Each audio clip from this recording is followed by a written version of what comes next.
Star Wars Episode 9, The Rise of Skywalker is a film 40 years in the making. Not really, but kind of. As usual, the fans and the critics don't really see eye to eye with each other. I myself happen to be a Star Wars fan that always agrees with the film critics, like 100%. Whatever they say are usually my thoughts. But I also really enjoyed this movie, so I'm kind of like in both. Here's my review of The Rise of Skywalker.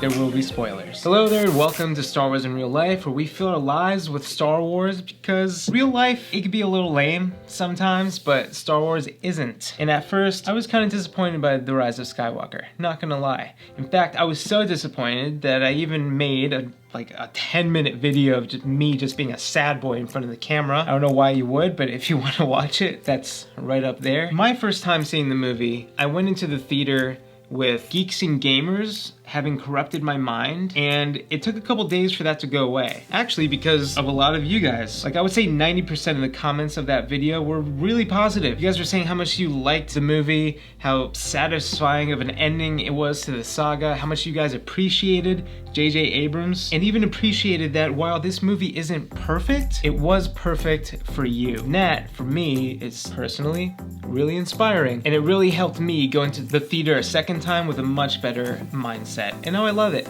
I love the movie. I said in that video that one day my feelings would change about this movie, that eventually I would love it. I just never thought that day would come so soon. So thank all of you. And as a special way of saying thank you, I have a special surprise for you all the way at the end of the video, so stick around. Guys, there's a lot going on in The Rise of Skywalker. Let's start with one of my favorite quotes in the entire movie. If this mission fails, it was all for nothing. All we've done all this time. For me, this quote means everything. It doesn't just represent the mission that they're on in the moment, but all of the missions in all of the Star Wars movies. It's all been leading up to this moment. Everything has happened for a reason to bring balance to the Force. And if this mission, this movie fails, 9 Star Wars movies, it was all for nothing. Everything everyone has done all that time. I really like the quote because it really establishes the stakes of this movie in just a few lines. It's pretty good. Poe says it first, C-3PO says it next. I don't think anyone else says it, but speaking of C-3PO, let's talk about humor. There was a lot of it, and I liked it. Pretty much, I would say, like almost all of the humor landed really well with me. Even that joke with like C-3PO and Finn and Poe, it's not really a joke. It's the they fly now scene. It actually wasn't that cringy in the movie. I think because humor had already been established in the movie, so it wasn't like so out of place as it was in the trailer. I just think it's funny how like C-3PO reacts to stuff. It's like, oh! Oh, what else? Dio. We got a new droid. 3PO was like about to sacrifice his memory for his friends for the mission. Moment of silence. Sad. That's all he says.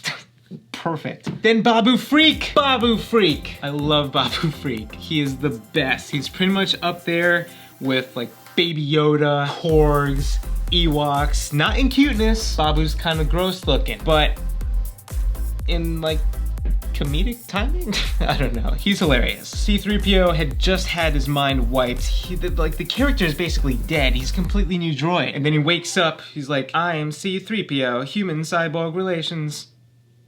Hello, I Babu Freak. This guy literally just erased his mind.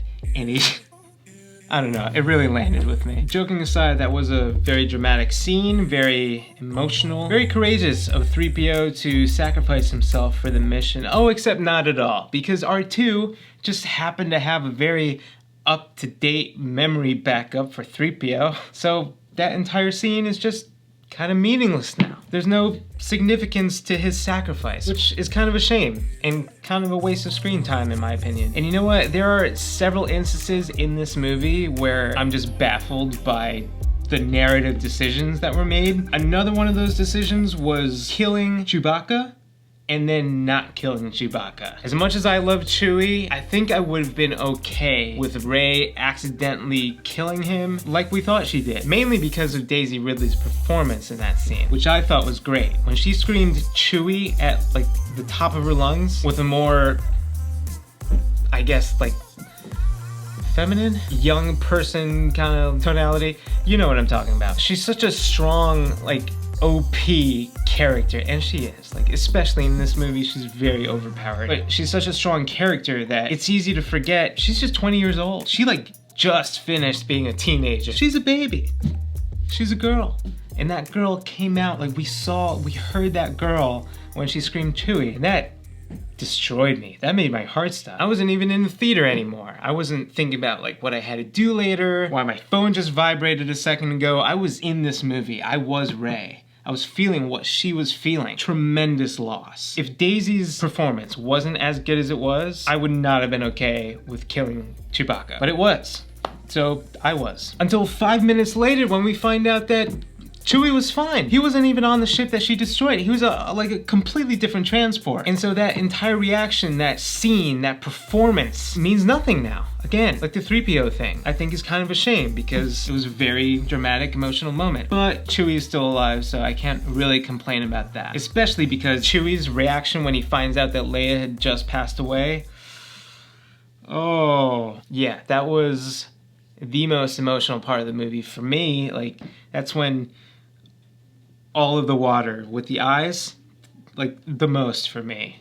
I cried a lot. And we wouldn't have gotten that scene if Chewie had died, so silver linings. I love Lando in this movie. I wish they used him like a little bit more, but I do love how they used him. I love that they sent Lando and Chewie to go get help for the Battle of Exegol, and I thought, okay, so I really doubt this is canon. This is just me canon. I really thought that Lando was the perfect choice for that role because of his charisma. Charisma is like the most important thing for rallying people up. Different personalities fit different roles for different missions at different times, but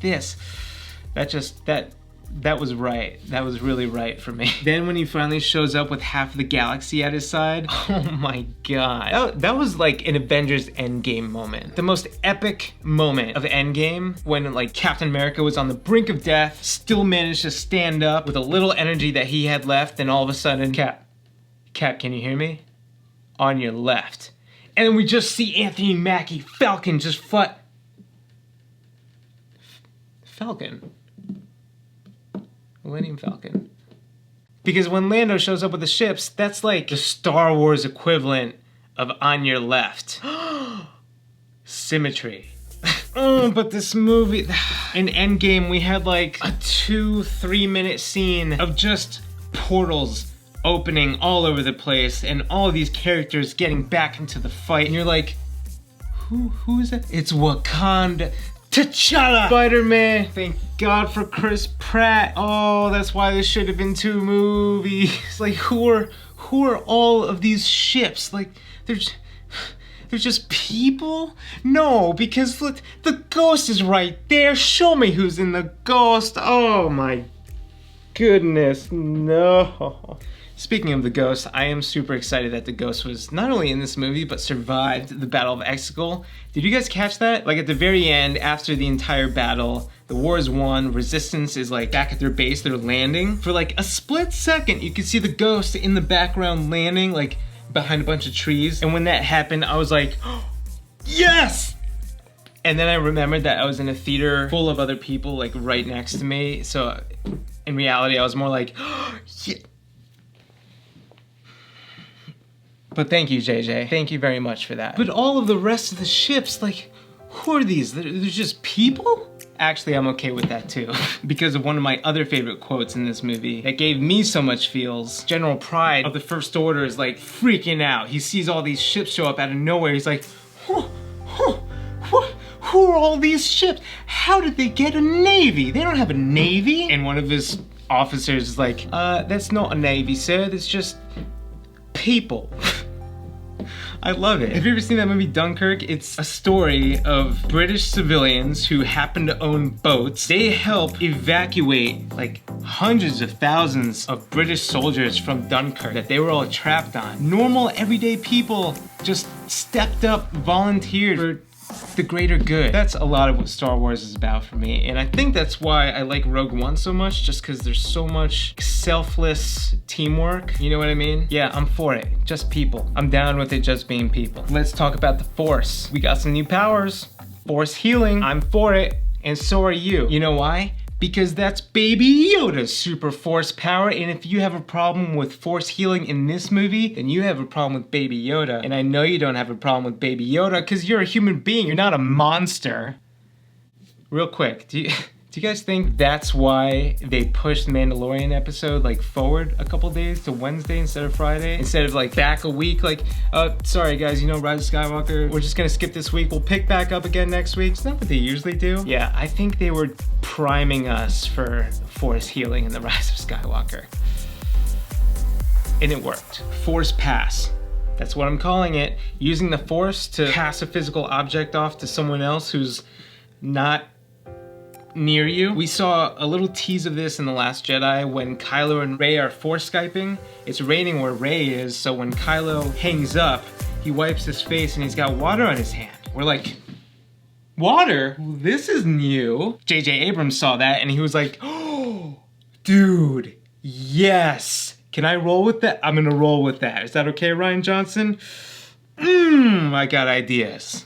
And so we see force passing a couple times in this movie. First with Rey's beaded necklace, and then last when Ben is facing the Knights of Ren. Which, by the way, did you guys notice like a small glitch in the Matrix? When Ben arrives to Exegol, he's got a little gun. I couldn't really tell what kind of gun it was, but it was like pew pew, like, you know, which he used to take out the royal guards protecting what I assume is the outer perimeter of like the throne room. But then when he gets to the Knights of Ren, like the gun is just gone. What happened to it? He's got to fight them with his bare hands now. No pew pew. So yeah, force passing. I'm sure it opens up like all sorts of plot holes for previous movies, like the Hondo maneuver did for The Last Jedi. You know, all the people who were like, well, why didn't that person use it in that movie? I don't care. It's cool.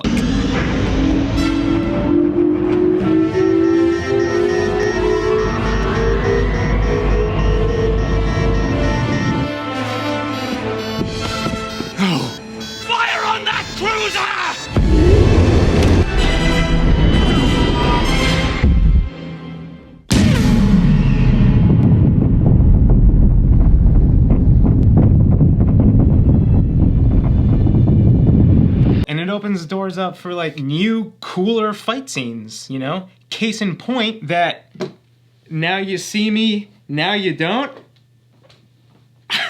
Magic trick. Ben is getting his ass beat by the Knights of Ren because he's trying to fight them like with no weapons, just his hands and the force. Meanwhile, Rey is just sitting over there with two lightsabers, one of which she's not even using. So naturally Ben is like, excuse me, can you help me out? Okay, thank you very much. What's up? I really like that. I thought that was like the most badass thing I've ever seen until Ben just does that little like I don't even know what to call this, like a gesture. He's standing up, he's got the lightsaber after his little magic trick and he just goes like, ta-da!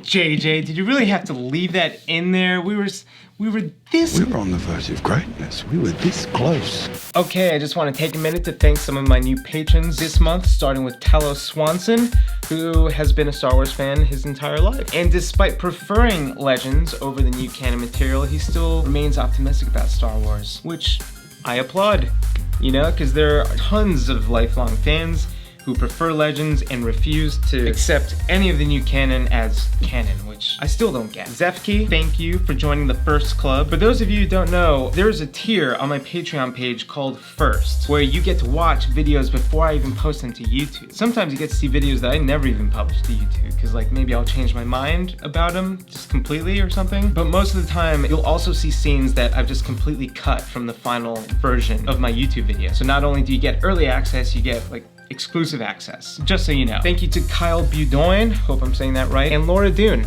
who happens to be a distant relative of Cara Dune from The Mandalorian. I don't know if you guys knew that, but that's a fun fact about her. And she used to play Quidditch in college, which is super funny because another patron this month, Zach Holly, also used to play Quidditch. He played in the World Cup. I didn't even know that there was a World Cup for Quidditch. That's actually really awesome. And I also didn't realize so many Star Wars fans were also Harry Potter fans. Good to know. Is that why Star Wars Theory also has a Harry Potter channel? That's why Star Wars Theory also has a Harry Potter channel. I just realized this. And lastly, thank you Eliza Johnson for being a part of the Spark, which is a secret, and I've already said too much. And finally, Jake Lee, whose favorite Star Wars book is Dark Disciple, which I've been meaning to read forever. There's a lot of books I've been meaning to read. There's just like almost too many where I can't choose. What's your favorite Star Wars book? Comment down below, help me decide what I should be reading next. So thank you all once again for being patrons, you guys rock. And now let's get back to the review. I'm just gonna cover a couple other things, like just go by it super quickly.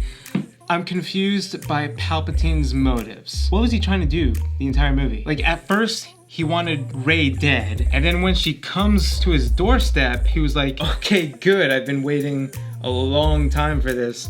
Can you kill me, please? Excuse me? What? You want me to kill you? That is exactly what I came here for, but now that you're asking me to kill you, I'm kind of weirded out by it. I don't think I should. Finn is force sensitive now. Cool, no problem with that. Snap, Wexley. Oh, Temmin. Where's Nora? Convenience. Too much. There's way too much convenience in this movie. Way too many things just worked out perfectly for our characters. Say, for example, Pisana. 3PO just happened to know the exact music festival that they're walking into, what kind of treats and goodies they have at the festival. First Order Stormtroop happens to be in the festival and happens to spot them in that giant crowd, and they happen to get saved by the one and only Lando Calrissian. Why is he there? Who happens to know exactly the mission that they're on, exactly what they're looking for, and also exactly where to point them to. Then Poe just happens to know exactly how to hotwire a speeder. They go on a really long speeder chase, really far away from where they started from, all the way out in the middle of a desert, and when they get shot down, they just happen to land in a very specific sinking sand pit, which very conveniently does not drown them to death. Instead, literally drops them in the exact place with the exact thing that they're looking for on the entire planet of Pisana. Too much convenience. But overall, I like the movie a lot better my second time seeing it. I know that feeling will only grow from there. I'm happy with it. Yeah, I am. But more importantly, I'm happy that so many other fans are happy with it, because I just want what's best for Star Wars, what's best for the fandom. I feel like this movie has helped heal it a little bit, has helped the fan base like stay alive, and seeing you alive brings warm feelings to my heart.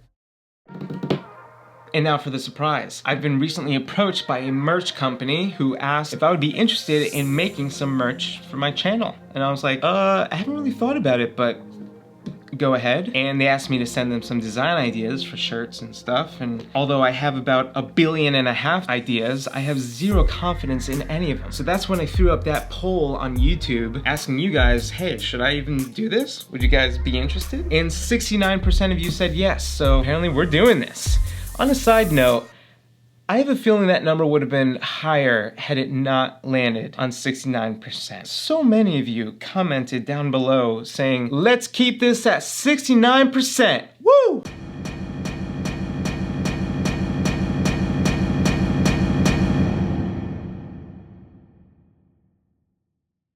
And literally 10,000 votes later, that percentage has not changed. Guys, I have never been so proud of a group of people in my life. So we're doing this. And we're also about to hit 50K. What? 50,000? 50,000. That is just insane to me. Thank you all for supporting this channel, for watching my videos, for subscribing. And as a thank you, I thought it'd be a cool idea to merge those two events into one, like, 50,000 subscriber giveaway / design challenge. It's a working title. That means you guys get to tell me what you want to see in this merch lineup. You get to submit your ideas. And whoever has the best idea will have their design printed. You'll get free merch, you'll get bragging rights, you'll get a shout out, all of that stuff. But just to be clear, I'm also gonna be doing my own designs. This isn't like, hey, can you guys do all of my work for me? No. Like I said, I do have a ton of ideas and I will be sending them to this company, but you know, I thought it'd be fun to include you guys. I think it was this time last year actually. I was watching a Star Wars Theory video where like he was showing off his new Christmas merch lineup of t-shirts. I was really excited, especially because I had my own idea. I was like, oh, This is awesome. Ooh, I just got a really good idea. Oh man, I wish I could tell Star Wars Theory this. I know he would love it. I know he would make one, and I would totally buy it in a heartbeat. Should I email him? What are the odds that he's gonna read my email? So I thought I would like make that a real thing right now, like give you guys that opportunity. The odds of me seeing your design idea, reading your ideas, is 100%. So take advantage, tell me your idea. Go to my website, StarWarsIRL.com. Right on the home page, you will see a form where you can submit your ideas. All I need is your email and a few sentences explaining what your design idea is, or if you want to upload a picture or like a hand drawing to show me your idea, you can do that too. Or you can do both, it's up to you. But you have from now until the moment I hit 50,000 subscribers to get your ideas in. That could be 3 weeks, that could be 3 days from now. Those numbers be fluctuating like crazy. So don't wait, get your ideas in, because who knows, you could be the chosen one. Or if there's just so many great ideas where I literally can't choose just one, maybe I'll do like a top 5 and I'll have all you guys vote on the best one, like a democracy, like the Senate. Senators, I look forward to hearing your ideas. Until then, you will subscribe to my YouTube channel. We will keep on living Star Wars, and I'll see you in the next video.